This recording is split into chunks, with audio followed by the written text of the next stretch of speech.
where we've kind of neglected accessibility for so long. I'm just so incredibly humbled and overwhelmed to be able to be on this stage with so many amazing people and to be able to ask questions to kind of shine a light on the 26, actually the CDC just re-released it, it's 27% now of American adults with disabilities, and I'm so grateful for the panel who has been willing to listen to my questions and to be good sports about answering questions about accessibility, which I don't think they were expecting for a group's panel here. Okay, so here we go. We're on the hot seat today with Jermaine and John. Ready? Yeah.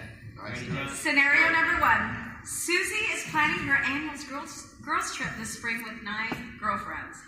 They belong to a wine and dine club where they're constantly seeking out the next up-and-coming dining experience.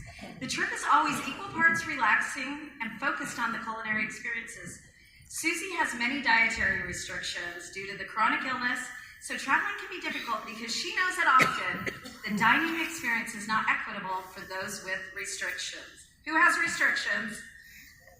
A couple of you? Okay. How can your destination or your property assure her that she will not only be accommodated, but also be included in the culinary experience, even with multiple restrictions?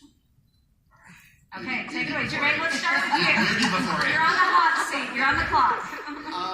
So yes, first and foremost, good morning, everyone. I just want to say with Playa Hotels and Resorts, we have 4 pillars that are foundations of our organization. And one of those pillars are our F&B package, right? We want to ensure that we're satisfying the taste buds of every client that's stepping foot on our property. So if you have any type of dietary restrictions or limitations, you just make a note of that at check-in. We're going to flag your reservation and we're going to ensure that we meet and exceed those expectations. But speaking specifically of one property for the specific group, I would recommend Hyatt Ziva Cancun. Loves the Hyatt Ziva Cancun? Hyatt Ziva, yes.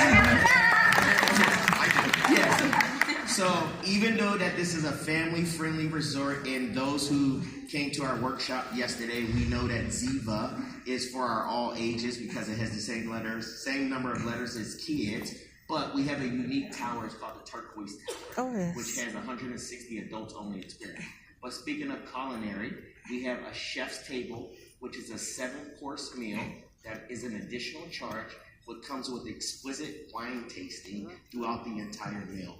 But throughout the course of this meal, we have a live interactive show with one of our top chefs on property. Okay, culinary is hot, hot, hot. John, what do you have for us? Well, I can't top Jermaine. No. I love the Hyatt Ziva in Cancun. So for Virgin Voyages, you know, what I think of first and foremost on that scenario, I think of our Fire and Sunset soiree, 4-night voyage out of Miami. It'd be Scarlet Lady now, Valiant Lady starting later next year.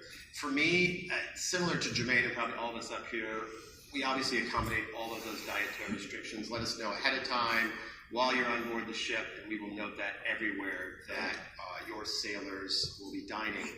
When I think of that specific voyage, I think of some great things you can do in our great destination. So that itinerary stops in Key West. Who likes Key West? It's a great, great destination. And I think with Key West, we've kind of curated these kind of cultural dining experiences where I wouldn't say it's a bar hopping experience, but it's a food hopping experience. And it's one of our shore things that is probably our most popular activity in Key West. And then when I think of Bimini, which is the other place we go on that itinerary, just to kind of relax it a little bit, we have this Paint by the Sea in Bimini. So it's a great way to start the morning. You get a little cultural experience there. You do some painting, maybe a little wine tasting as well. And then on board the ship, I would lean very heavily into the fact that we've got Test Kitchen, which is this culinary experimental dining experience. You can pair it with a great selection of wines. And then, of course, Razzle Dazzle, which is our vegetarian and vegan forward restaurant. And honestly, I think that might have the most flavorful food on board our ship. And I often don't think of like selling a cruise for a culinary experience. So these are really great tips. And then we wrap that up, that entire experience, by what we include in that voyage fare. All of your food is included, all of your gratuities included, but more importantly, there are no damn kids on the ship.